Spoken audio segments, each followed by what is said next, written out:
La Formule 1 baisse ses recettes au deuxième trimestre. Elle a raison. La domination de Red Bull. Le fait que l'annulation d'Imola a eu un effet sur les recettes du sport a été signalé lors de la présentation des chiffres trimestriels d'entreprises américaines. Au deuxième trimestre 2023, les recettes ont été inférieures de 20 millions à celles de la même période de l'année précédente.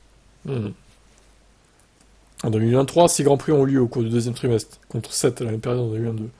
Comme on le sait, l'Emilia-Romagna n'a pas pu avoir lieu en raison des fortes inondations. Malgré tout, même sans Imola, les revenus provenant des droits payés par les organisateurs de Grands Prix ont augmenté dans l'ensemble. La Formule 1 a également eu plus de revenus provenant du sponsoring. Cette hausse a été compensée par une baisse des recettes provenant des droits médiatiques, car un Grand Prix de moins a ainsi été terminé.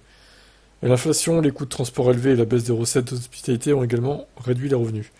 Normalement, les organisateurs de Grand Prix payent une redevance à FOM, donc Liberty Media, pour accueillir une course. Liberty Media organisera un Grand Prix entièrement en interne à Las Vegas pour la première fois dans le courant de l'année.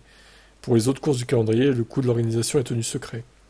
Liberty Media étant cotée en bourse, elle doit, dans une certaine mesure, divulguer ses dépenses. Ainsi, il apparaît clairement que 7 millions de dollars ont été dépensés au deuxième trimestre pour les coûts liés à l'organisation du Grand Prix dans la ville américaine des jeux d'argent. Commentant ces chiffres, Domenicali a déclaré: La Formule 1 capitalise sur notre dynamique de croissance et nos fans s'engagent avec le sport à travers les plateformes traditionnelles, numériques et les médias sociaux. On félicite Red Bull pour sa performance record. Ah non, non, non, non, non, arrêtez de les féliciter, hein, parce qu'un jour, si ça domine trop, les fans ils vont se barrer. Hein. Les fans casual, là. Allez, Domenicali, après tes revenus ils vont chuter. Donc prie surtout que la concurrence revienne. Hein. Et nous sommes ravis de voir les écarts se réduire.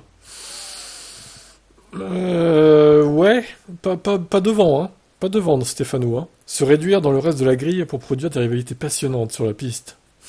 L'année prochaine, nous accueillerons 24 courses à travers le monde, avec des courses consécutives plus proches les unes des autres, ce qui bénéficiera à l'efficacité des opérations à la fois pour la F1 et les équipes. Ouais, d'ailleurs, j'y pense, Netflix, cette saison, bon, j'imagine qu'ils vont trouver des rivalités à deux balles, hein. Ils vont sûrement nous parler de la rivalité Perez-Verstappen. Énorme rivalité, qui va durer un épisode du coup. Mais ça va pas être terrible hein, cette saison, je pense, Drive to Survive. Hein. Il y aura pas beaucoup de Red Bull ou de Mercedes, je pense. Ça va être compliqué. Ils vont se concentrer sur Alpine, McLaren, Aston Martin peut-être. Un peu de Ferrari, mais bon. Ça va perdre un peu de l'intensité, je pense. Bon, on verra bien. En tout cas, ça baisse. Maintenant, il faudra voir les autres trimestres, quoi. Puis l'année prochaine aussi. Allez, ciao.